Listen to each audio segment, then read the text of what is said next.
7-8 മക്കളുള്ള ഒരാൾ.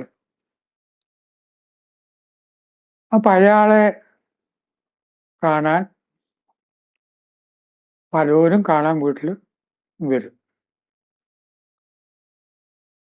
ഈ വരുന്ന വ്യക്തികള് ഈ ആദ്യം ഇയാളുടെ മൂത്ത മകന്റെ കുറ്റം പറഞ്ഞു തുടങ്ങും. നിങ്ങളുടെ മൂത്ത മകൻ എങ്ങനെയാണ്, കള്ളനാണ്, മോശക്കാരനാണ് എന്നൊക്കെ. വേറൊരാള് വരും, അത് പറയും രണ്ടാമത്തെ മകൻ ഉണ്ടല്ലോ, എന്തൊരു അഹങ്കാരി, ഇന്നലെ ഭാരതപ്പുഴയിൽ കുളിക്കാൻ വന്നപ്പോ ബാക്കി പയ്യന്മാരെയൊക്കെ തല്ലിയും പിടിക്കുകയൊക്കെ ചെയ്യുകയാണ്. ഇങ്ങനെ ഓരോ മക്കളെയും കുറ്റം പറയാൻ വേണ്ടിയിട്ട് സൗമ്യമായ ഭാഷയിലാണെങ്കിലും കുറ്റം പറയാനായിട്ട് വീട്ടിലെ അതിഥികൾ വരിക. അച്ഛൻ അത്ര നല്ലവനൊന്നുമല്ല, ദുസ്വഭാവിയാണ്, മദ്യപാനുണ്ട്, പിന്നെന്താ പുകവലിക്കും, എല്ലാ ദുർഗുണമുണ്ട്.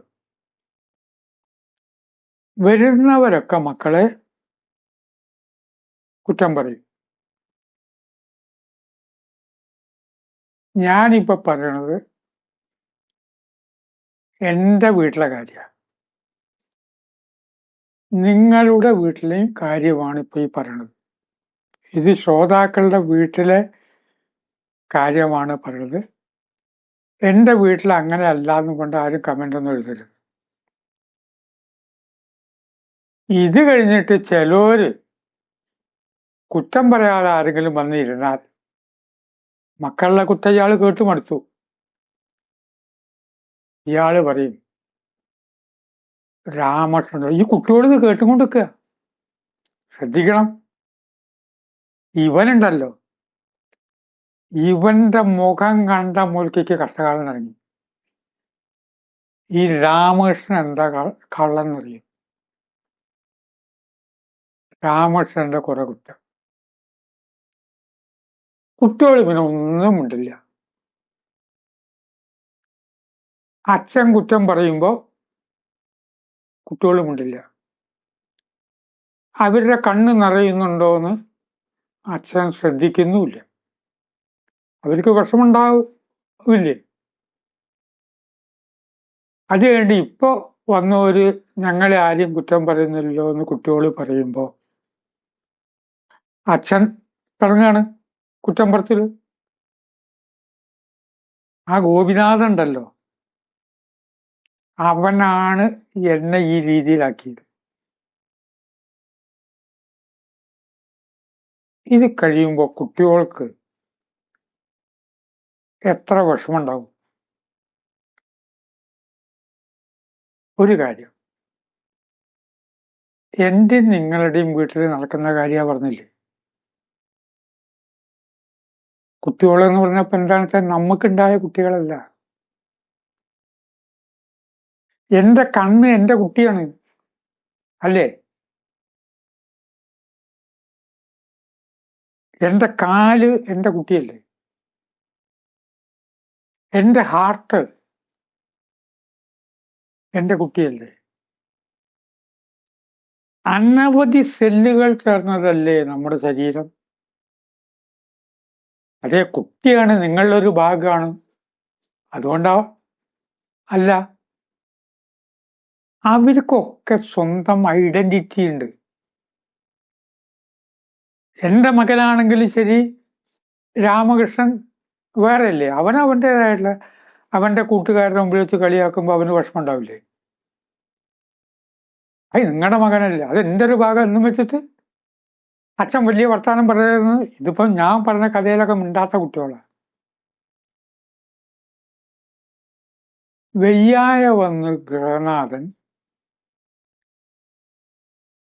കാണാൻ വരുന്നവര്, അയ്യോ കാലിനെന്ത് പറ്റി? ഈ കാലിലെ ഓരോ സെല്ലിനും അതിൻ്റെതായിട്ടുള്ള വ്യക്തിത്വമുണ്ട്. പരിഹസിക്കുക കാലിന്, അത് ശരിയാണോ? അയ്യോ, കണ്ണ് ഇന്നലെ കണ്ട മാതിരി അല്ലാട്ടോ, ഇന്ന് എന്ത് പറ്റി? ഇയാൾ ചെയ്ത തെറ്റുകൊണ്ടാണ് ഈ കണ്ണിന് അസുഖം വന്നത്. ഇയാൾ ചെയ്ത തെറ്റുകൊണ്ട് കണ്ണിന് അസുഖം വന്നു. ഇപ്പൊ വിമർശനം കണ്ണിന്.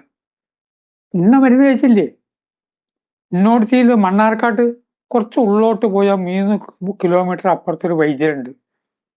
അയാൾ എണ്ണ തരും, അതങ്ങോട്ട് ഒഴിച്ചാൽ കണ്ണ് ഓക്കെ ആവും. പാവം കണ്ണൊന്നും മിണ്ടില്ല. ശരീരത്തിലെ ഓരോ അവയവത്തിനും അതിൻ്റെതായുള്ള ഐഡന്റിറ്റി ഉണ്ട്. ഇത് കുട്ടികൾ കേൾക്കുന്ന പോലെ നാം പറയണത് ഇവര് കേൾക്കുകയാണ്. അയ്യോ, എന്റെ ഇവിടെ വേദനയാണ്. വേദന ഉണ്ടാക്കിയത് ഇയാളാ. ഇയാളുടെ തെറ്റായ ജീവിതം കൊണ്ട് വേദന ഉണ്ടായിട്ട് ഇത് കേൾക്കില്ലേ? മൂക്ക് കേൾക്കില്ലേ? എന്താന്ന് അറിഞ്ഞൂടാ. രാവിലെ തന്നെ ഒരു വയ്യായ എന്ന് പറയുമ്പോ കോടിക്കണക്കില് മക്കളല്ലേ ഇത് കേട്ടെ. അവർക്ക് വിഷമാവില്ലേ?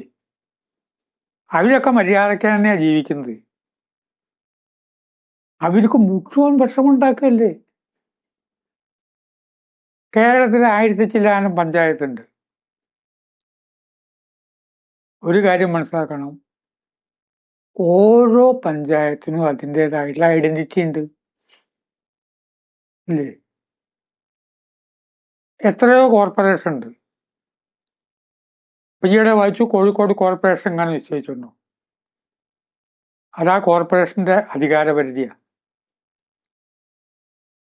എത്രയോ സംസ്ഥാനമുണ്ട്. അതിൽ കേരളം ഒരു സംസ്ഥാനമാണ്. കേരളത്തിന് ഒരു നാണവും മാനവും ഇല്ലേ?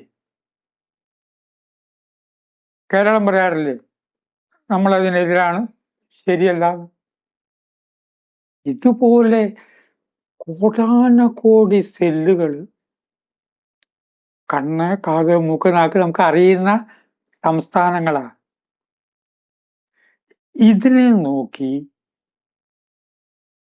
കുറ്റം പറയലല്ലേ. ഇപ്പൊ ഒരാള് രോഗിയായാൽ കാണാൻ വരുന്നവര് ക്ഷീണിതല്ലേ. എവിടെയാണ്? അത് ഇന്നകൊണ്ടാണ്, ഇന്നേന്റെ കുറവാണ്, സോഡിയം കുറഞ്ഞു. സോഡിയം കുറയാൻ കാരണം എന്താ? ഈ വ്യക്തിയുടെ ചെയ്തികൾ. ഈ വന്നൊരു കുട്ടിയെ കുറ്റം പറഞ്ഞ പോലെ നമ്മുടെ ശരീരാവയവങ്ങൾ കേൾക്കുകയല്ലേ ഇതൊക്കെ. എൻ്റെ ഒരു ഗുരുനാഥൻ, അദ്ദേഹം ഈ സ്വഭാവക്കാരനായിരുന്നു. അദ്ദേഹത്തിന്റെ രോഗത്തെ പറ്റി ആരെയും വർണ്ണിക്കുന്നത് അദ്ദേഹത്തിന് ഇഷ്ടമല്ല. വരുന്നവരോട് വിരോധം ഉണ്ടായിട്ടല്ല കേട്ടോ. ഇയാൾ ഒഴിഞ്ഞു മാറും. അങ്ങനെയൊക്കെ അങ്ങനത്തെ സ്വഭാവക്കാരൻ. അവസാനം മരിക്കുന്നതിന് മുമ്പ് ഞാൻ കാണാൻ ചെന്നപ്പോൾ ഒരു 3 ദിവസം മുമ്പ് യാത്ര പറഞ്ഞു പോയിരുന്ന എന്നെ വിളിച്ചിട്ട് ടാറ്റ പറഞ്ഞു. എനിക്ക് അസുഖമൊന്നുമില്ല, വാർദ്ധക്യ സഹജമായ പ്രശ്നമാണ് എന്ന് പറഞ്ഞു. അദ്ദേഹം മരിച്ചു. ഭാര്യ ആദ്യം മരിച്ചിരുന്നു. ഭാര്യ വയ്യാതെ കിടക്കുമ്പോൾ ബന്ധുക്കൾ ഇയാളെ കുറിച്ച് പരാതിപ്പെട്ടിരുന്നു. കാരണം ഒരു അന്വേഷണം നടത്താൻ എന്താ അറിയോ? അവയവദൂഷണമാണ്. അവയവങ്ങളെ കുറ്റം പറയുമ്പോൾ അവര് കേൾക്കും. അപ്പൊ വരുന്ന പേഷ്യന്റ് സംസാരിക്കുന്നത് കേൾക്കുകയല്ലേ. 4-5 ദിവസം സ്ഥിരമായിട്ട് പ്രഭാഷണങ്ങളും കാര്യങ്ങളും ഒക്കെ ഉണ്ടായി. എങ്ങനെ പോലും കൊറോണ വരുമെന്ന് വിചാരിക്കണ പോലെ കുറെ പേരെ ഫേസ് ചെയ്യേണ്ടി വന്നു. AC കോച്ചിലൊരു യാത്രയും, ദൂരയാത്ര, ട്രെയിനിലെ ആഹാരം, ശരീരത്തിന് പറ്റാത്തതൊക്കെ ഞാൻ ചെയ്തിട്ട് പിറ്റേ ദിവസം രാവിലെ വയ്യ, ഇവനെവിടെ അനങ്ങുന്നില്ല, കക്കൂസിലിരുന്നാൽ എണീക്കാൻ പറ്റുന്നില്ല. മിണ്ടാത്ത ആ നാഡികൾ പറയില്ലേ, നിങ്ങളല്ലേ ഇതിന് കാരണം ഉണ്ടാക്കിയത്. കാരണത്തെ നല്ലതുപോലെ ആലോചിക്കണം. ഇത് കുട്ടികളാണ്, അവർ മുണ്ടണില്ല, അവർ കേൾക്കുകയാണ്. കുട്ടികളുടെ അച്ഛൻ ആലോചിക്കണം, എന്റെ സ്വഭാവം എങ്ങനെ. കുട്ടികളൊക്കെ നല്ല കുട്ടികളാണ്, അവരെ കേടുവരുത്തിയത് അച്ഛനാ. കോടാനകോടി സെല്ലുകൾക്കും അവയവങ്ങൾക്കും അവരുടേതായ ഒരു ഐഡന്റിറ്റി ഉണ്ട്. അവരെ കുറ്റം പറഞ്ഞ് രോഗങ്ങൾ വർദ്ധിപ്പിക്കരുത്. വിഷയം ചിന്തയ്ക്ക് വിടുകയാണ്. ഇത് ശരിയാണെന്നുള്ള വിചാരമൊന്നുമില്ല. തെറ്റാന്ന് പറയുന്നവരോട് 1000 നന്ദി. നമസ്കാരം.